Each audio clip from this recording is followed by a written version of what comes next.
Hey everyone, Daniel Whitlow here, standing by this 1946 John Deere H that I bought a few weeks ago. Time to start taking this apart because a friend of mine needs some parts off of this. So I'll post a link to the video on the top right and down in the description of when I went to pick it up a few weeks back. I don't plan to restore this tractor. If you watch that video, and as you'll see as we tear into it here, this tractor is really probably, I mean, anything could be saved, but this is a good parts tractor that I'd like to get parts into other people's hands to help with their restorations and such. So as of recording this today, it may look different from the rest of the video. I don't really have time to tear it all apart. But I got a friend that needs the fan shaft assembly, so even though I'm kind of away from the shop here and away from my tools, I plan to take this apart, get this hood assembly off and everything, and take that fan shaft out. So yeah, I bought this because I wanted to get a little experience with an H, if you will. There's little differences in an H versus an A B, or a G, other than size. Just how some of the systems are and component layouts and such. So I thought I'd do a video taking it all apart, talking about all of the systems in here and kind of, you know, what we're finding along the way. So probably midway through this video or somewhere, we'll end up taking this over to the shop and doing a full tear down. So we'll just jump to it here and start taking this apart. So to start off, we're going to take off our nose cone here. I got a couple of the bolts out yet. We got to take the grills off, and from there I'll show you. We'll talk about taking the steering shaft out, get this everything disconnected to take the whole hood assembly off, and then yeah, I'm getting a little ahead of myself, but that's the general gist of where we're going here. So I'm gonna finish taking these bolts out, get this nose cone off, and then I'll take the grills off. You don't have to do that, take the steering off, but I'll just to save some clips here. Take the nose cone off, take the grills off, and then we'll talk about the steering.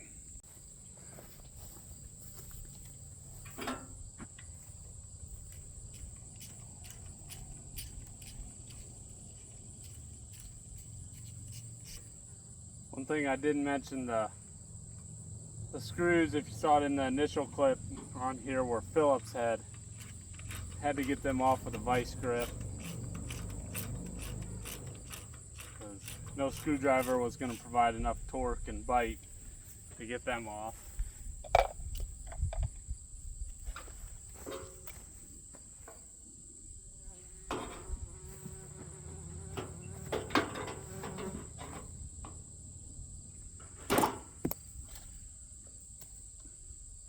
So it popped out here, but inside your end cap, hopefully you can see it, is this bearing cone. Bearing cone actually looks pretty good. I'll just set that aside for now. What I do with big hammer.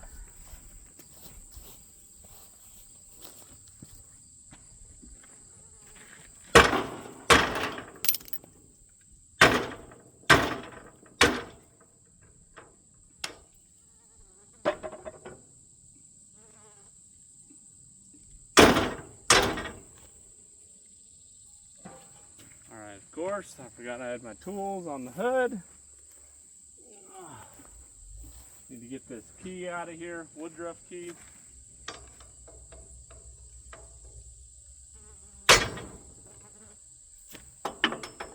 Otherwise, getting it out can be a little challenging. Wonder if I actually get that closer to. So you'll see here, we start kind of turning the shaft. You see how it comes out right there? I'll get this closer to this support, and that way I can tap this a bit easier.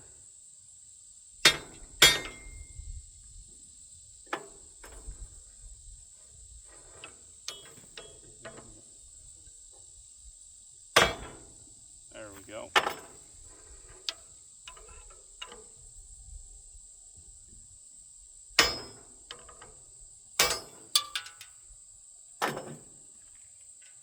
Woodruff key out.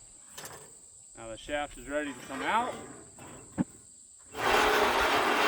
And you always want to be mindful when you're taking this shaft out of, sometimes it stays in there, sometimes it doesn't, but there is another bearing cone inside there. If you don't have it come out with the shaft, make sure you pull it out or just keep track of it, because otherwise when you go to put this shaft back in, you'll smash it. Then you'll complain that your steering is really hard. And your steering is really hard because you smashed the bearing. Alright, so that's out. At this point, all of this should be free. I'll pry this off of here just to save me time. And then we need to talk about what to disconnect out back. Alright, so everything is so rusted, I get to take a few liberties. Like the sediment bowl and the bottom of this tank is all rusted out. So if I was taking the whole hood assembly off, you know, you can do it different ways. I tried taking the dash off, but of course one remaining bolt is that the nut on the back side is just spinning over there, so I can't take the dash off. It'd be real convenient if I could just take the dash off, because then all your wires and everything can stay connected. But if you're wanting to take everything off together, you gotta take the dash off somewhat, or pry back to get the wires disconnected anyway. Fuel lines and such need to disconnect. If I already have the carburetor off, but at this point, there's all that. What's actually mounting your hood assembly is 2 bolts here. So just to skip the boring stuff, I took them out already. And yeah, the spark plugs, they don't exist anymore, the wires, or caps. So I believe, other than I gotta snip some wires, I believe everything is ready to come off. There's also on this side, it's kind of rare, the shutters are still with this tractor, and up in here, the linkage that actuate the shutters was still here, so I popped that out, and actually all the linkage is there for it, so kind of interesting. All right, yeah, let me see what it takes to get this off.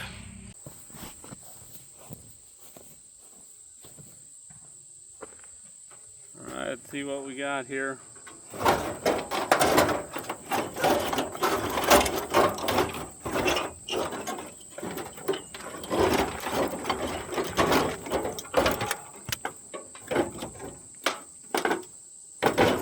Starter. We got the one cable to the starter.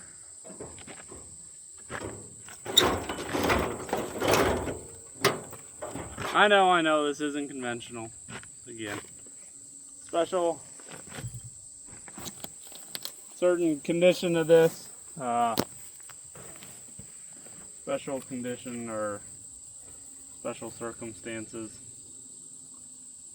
We'll just go ahead and take that off the right way.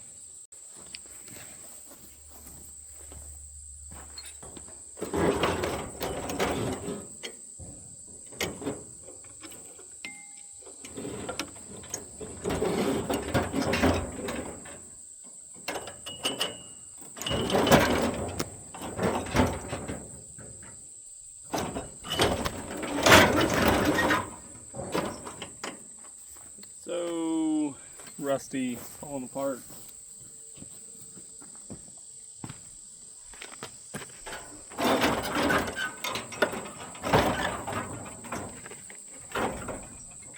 Trying to figure out what's actually holding me up here up. Was actually this bracket, hood mount.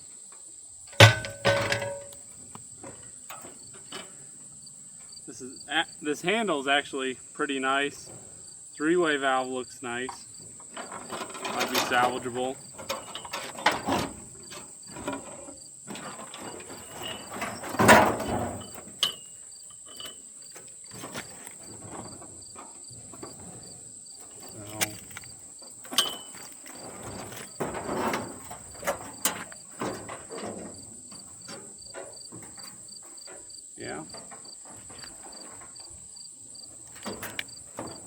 mean, it's pitted. The dash could be saved. All the shutter linkage. All right, now it feels like we're actually getting somewhere. So from here we can take off this upper water pipe, and I should be able to fairly easily, or I'll have to think about it, whether I want to remove the governor or the radiator or how I want to get that fan shaft out. All right, so upper water pipe area here, 2 bolts, upper water pipe. I could just take that off and, you know, take the rubber off. I also did the 2 bolts to the under part of the radiator here, so that's ready to come off.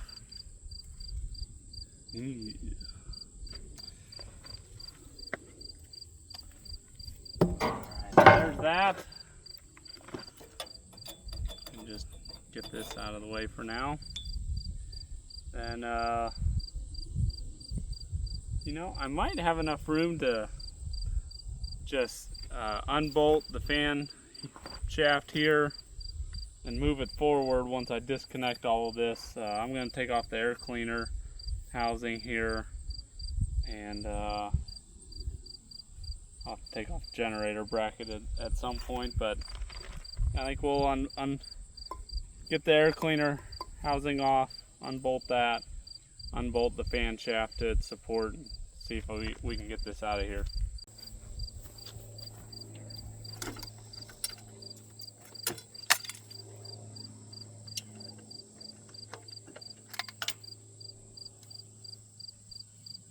Actually, doesn't look half bad.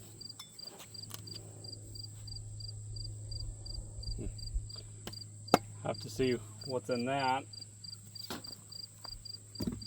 All right, I think we may just unbolt from here. That's all I really need. I don't need the whole support and whatnot. I doubt anyone else is going to need it. There's another, looks like a shutter piece. All right, unbolt from here. I want to go ahead and get that generator bracket off because it's not coming with it. And like I said, we'll unbolt from the back of the fan shaft. All right, let's see how lucky we can be. I got the piece attached to the governor, like chiseled out a little bit. Look at that. Now, can we get the fan out of here? Oh yeah, that's garbage. And that gives us a look inside the engine. If a tractor sits for a long time, the governor gears are the first indicator. If you're ever taking a tractor apart, one of them, because it's at the top of the engine, and so any oil over its life or time outside will drain from it, and then all the moisture goes towards the top and so on. And so these gears lose their oil, they get the most moisture, and they will pit and rust absolutely terribly. And if these gears aren't in good shape, the tractor will have like a noise or a whine, and yeah, that's completely useless. But the parts that were really needed by my friend is this friction drive here. So the H's and the early John Deere's, they were actually a rubber mount. So the fan was mounted on it. It basically had so you got your shaft, had a metal collar on the inside, piece of rubber, and a metal, basically, fan on the outside of that. The fan, the rubber in the fan would get old, and once it cracked enough, based on the fan becoming a propeller, if you will, once it gets free from that shaft, then it shoots into the radiator and ruins the radiator. John Deere then had an upgrade, in the later styled John Deere's were friction drive. And now, since we're there and curiosity killed the cat, I want to take this starter off, and then I want to take off the crankcase cover here and take a look inside. Alright, so moment of truth. The starter, we got that off with the 2 bolts. And of course, wasn't thinking that that cover's going to be like, there we go, stuck to it. What do we got inside? Ew.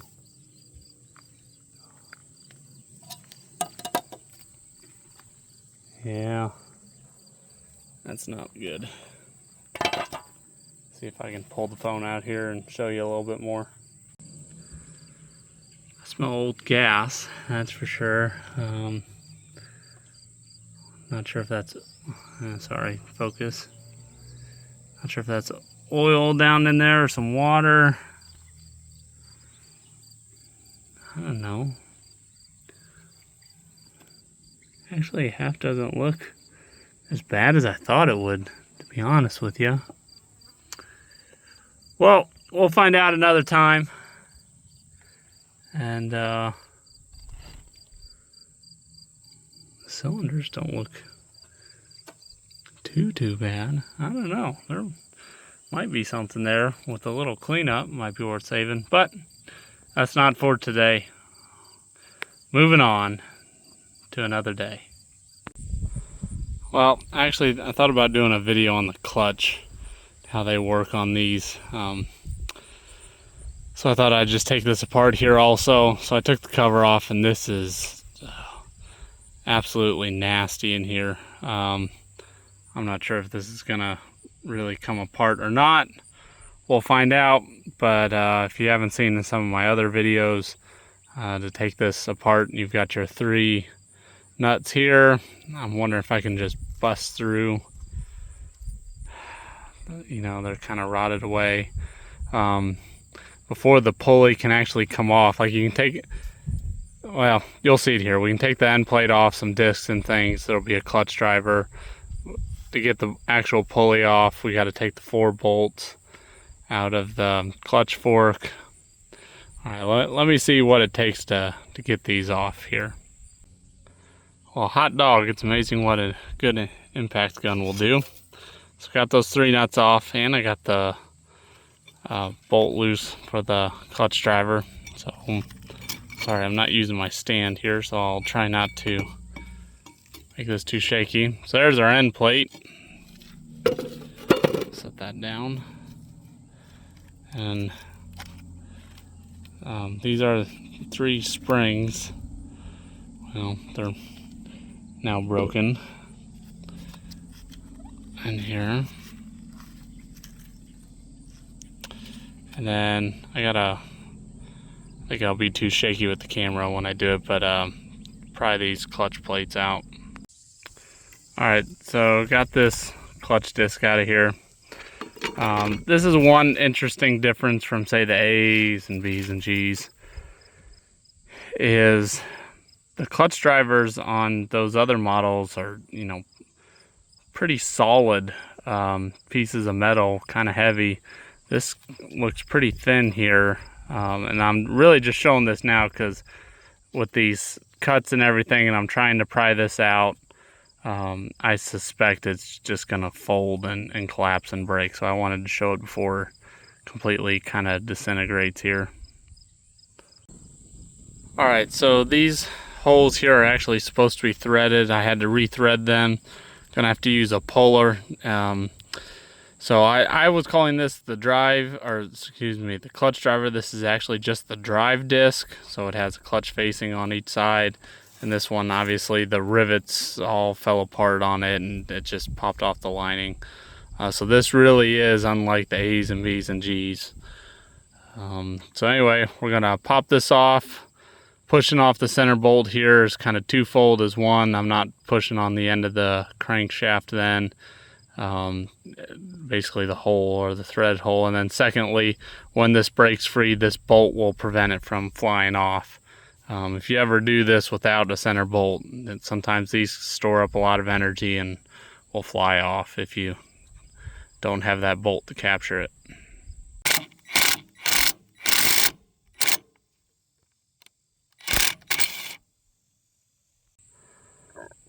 Alright, so we got it off. It's a little sketch. I couldn't use the main bolt because the way the pusher bolt was so long, it was just bending all over the place. I ended up, and if I need to, I can get it out. I put a small bolt in there to push off of, so it didn't, I didn't have anything to push off of, and I didn't want to go in too far into here and then it'd screw up the threads on the pusher. So there's the other side of the clutch lining that's supposed to be attached to that plate. And now I believe we'll take off our clutch fork here, get that out of there, and I think all of this can come off. All right, so got these 4 bolts off, or unthreaded, and la-di-da. But this is why I wanted to get this H and take it apart and get the experience of just taking it apart and seeing what's different, because again, this is nothing like an A or B or G. On those tractors, when you pull this out, the operating fork comes out with it. No, not with an H. With an H, you can still see the shaft there. It looks to me like you got to take this out. So, Blake, if you're watching, I'm sure you're just shaking your head saying, yeah, you don't know what you're doing. But I'm learning. We're learning here. So we're going to take this off, see if we can get that out. All right, should have just brought my stand over here. So nuts loose, and let's see if we can pull that off of there.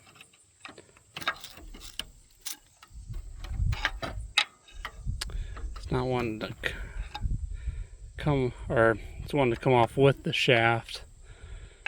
Wouldn't be so bad if that wasn't still attached. Let me see if I can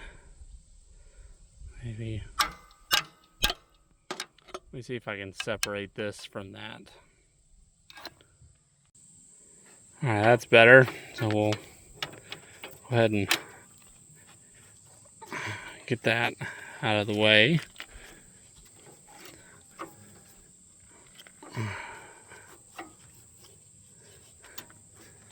See if we can get this shaft out of here. Let me.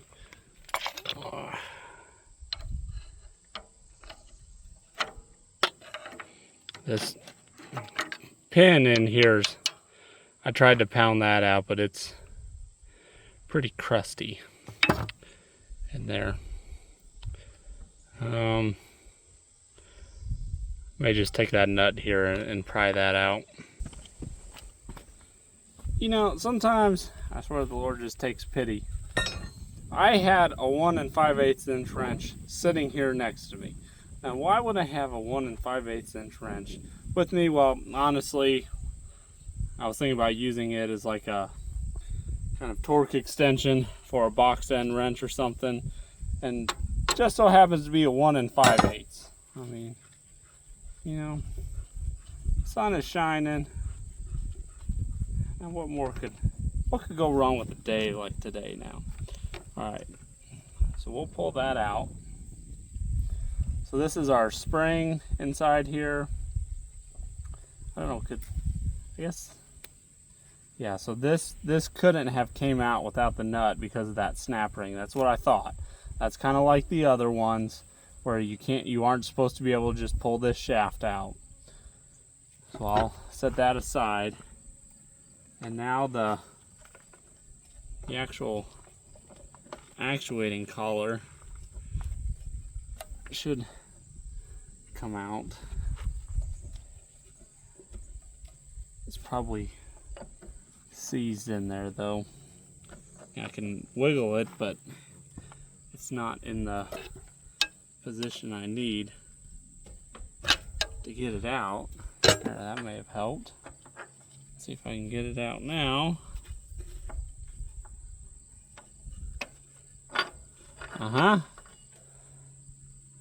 There we go. That's way different. So on the A's and B's and G's, I don't know, could, I guess, yeah, so this There's this fork here, then there's 2 pins, and there's a brass half moon that is what's used to interface with the clutch. So at this point, I believe this is ready to come out.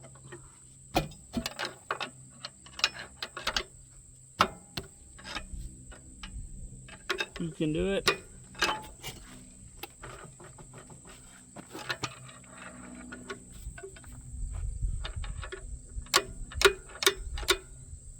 I think it's stuck on the rust on the crankshaft a little bit. If this was a well-oiled machine and everything, this would just slide off. In case you haven't figured it out by now, this tractor is not. So let's see if I can.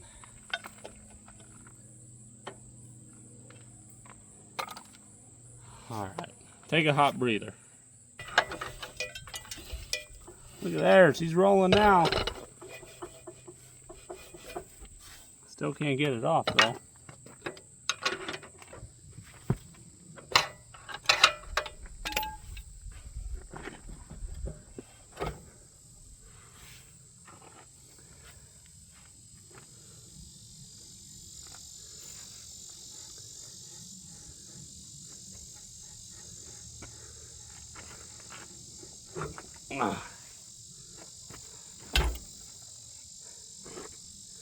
Was so tight in there.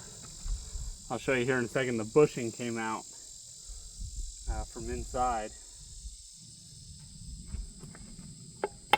Look at that.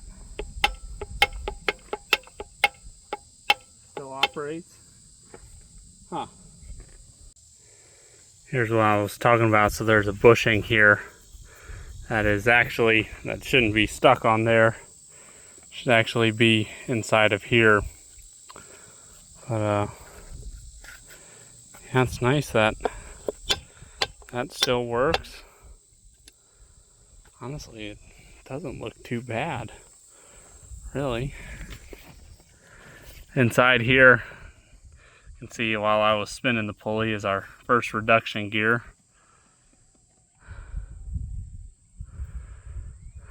Crank doesn't look too bad, at least there. Moving on.